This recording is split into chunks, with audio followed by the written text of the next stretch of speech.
Sœur Gilberte, qu'est-ce que vous avez retenu de l'homélie qu'on a eu droit en cette fête de l'Immaculée Conception? J'étais très impressionnée la manière que Monseigneur Lacroix a commencé en citant la parole de la Genèse, Dieu qui dit à Adam et Ève dans leur éloignement, « Où donc es-tu » Et tu as remarqué qu'au moment de la communion, il a commencé en redisant la même chose, « Où donc es-tu » Donc, c'est cet amour fou de Dieu qui veut être en communion avec tous les humains, qui veut faire alliance avec tout le monde et qui est dans la recherche de toute personne. Il a mentionné par exemple l'image du bon pasteur, Dieu qui est comme un bon pasteur qui recherche la brebis même éloignée et comment il veut que chaque personne sache que Dieu veut se faire proche. Et cette invitation à se laisser rapprocher, même si on a l'impression qu'on est loin de Dieu, ne pas avoir peur de Dieu qui veut s'approcher et qui veut que nous approchions de lui. Ça m'a beaucoup impressionné. On présente aussi beaucoup Marie comme une nouvelle Ève. En quoi elle est une nouvelle Ève? Bien, tout comme la première Ève a été marquée par cette faiblesse où elle a cédé à la tentation, cédé à l'invitation du malin pour se laisser prendre dans une recherche qui n'était pas conforme au projet de Dieu. Marie est celle qui dit oui totalement. Lorsque l'ange Gabriel se présente à elle et qu'il lui propose la maternité divine, qu'est-ce que Marie dit? Bien sûr, elle l'a dit après avoir réfléchi, après avoir même questionné.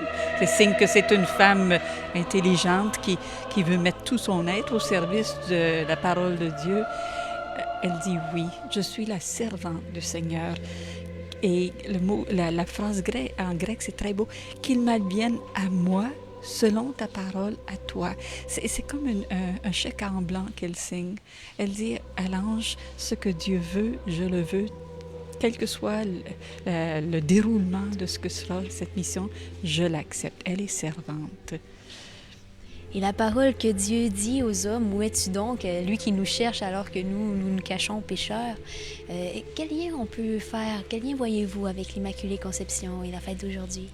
C'est intéressant qu'à un moment donné, Monseigneur nous a parlé de Marie qui est très proche de nous. Il a montré, justement, comme on en parlait au début, avant la célébration, à quel point les personnes qui sont très proches de Dieu sont aussi très proches des autres. Donc, elle est très proche de Dieu, elle est toute livrée à Dieu, et elle est d'autant plus proche de nous à cause de cela. Donc, justement, l'Immaculée Conception est celle qui a aucun obstacle à être proche de nous pour nous rapprocher de Dieu, nous montrer qu'on n'a pas à avoir peur de Dieu, même si on est pécheur, même si on est faible, même si on a de la difficulté. Et vers la fin, Monseigneur a mis l'accent sur l'importance pour nous de laisser Marie nous aider à devenir nous aussi les personnes qui disent aux autres, « Où donc es-tu? Où es-tu? Tu es loin, mais... » N'aie pas peur, rapproche, Dieu te cherche. Alors Marie qui est comme une invitation à devenir nous aussi des chercheurs, des chercheuses de nos frères et sœurs, en leur transmettant cette invitation que Dieu nous lance. Où donc es-tu? Laisse-toi rapprocher, laisse-toi aimer, en fait, laisse-toi entrer dans mon alliance, c'est ton bonheur. Alors Marie est comme, et c'est un peu ce que je disais au début, c'est tellement important de la voir comme collaboratrice. Hein?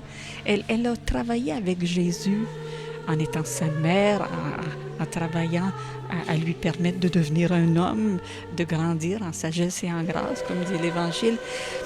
Et elle l'a accompagnée jusqu'à la fin, et même dans l'Église naissante, elle était présente, mais elle est toujours là comme compagne de Jésus. Et l'image de la mère et de la femme, de cette collaboratrice, est une image qui nous rapproche encore davantage du cœur du Christ et du cœur du Père. Alors, sa liberté, c'est justement, elle est toute pure, qui est toute transparence à Dieu, au mystère de l'amour de Dieu. Merci beaucoup, Sœur Gilberte Barry, d'avoir été avec nous et de nous avoir partagé vos réflexions en cette fête de l'Immaculée Conception. Et bonne fin de célébration à chacun.